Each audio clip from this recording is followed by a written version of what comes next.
if I could give a gift to all of the people who do this work, this would be that gift. It's called St. Jude, who, if you don't know, among other things, is the patron saint of lost causes. May we lost causes find at the height of our recovery that which we could not find at the bottom of our addiction. Salvation was never there. Trust me, I looked often and with the thorough eye of a man willing to face anyone except his own truth.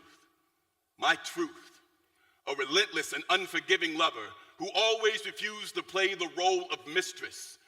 She would lie next to me when I thought I was alone. She would sit next to me on the train when I thought I was running away, and if I adjusted the frequency just so I could hear her whisper, "I can set you free."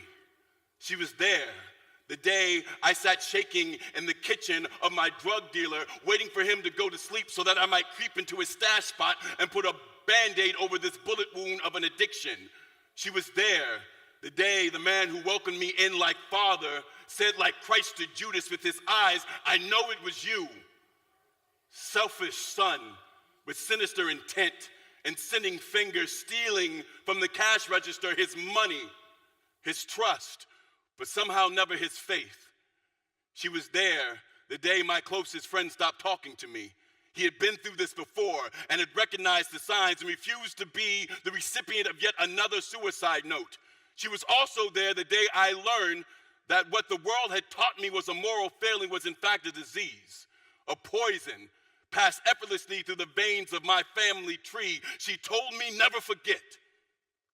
Recovery is to redemption as love is to forgiveness. Where you find one, the other will always be there. We must fall out of love with punishing ourselves for the pain that our actions have caused other people. "I'm sorry" will only ever be a bucket of sand trying to drown a forest fire. And while apologies are an important step, if the universe is to ever extract the remaining usefulness from us, forgiveness has to be an olive branch we eventually offer ourselves. Seek to have the spirit of St. Jude.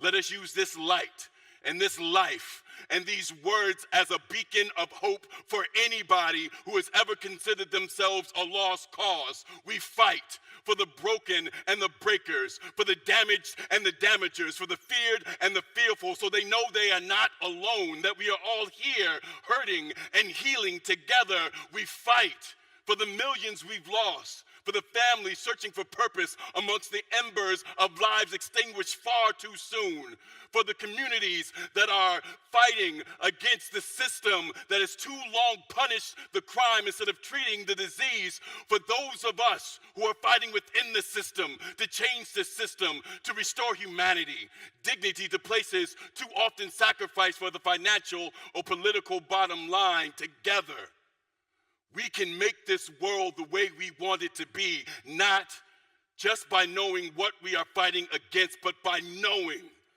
and never forgetting what we are fighting for. Amen.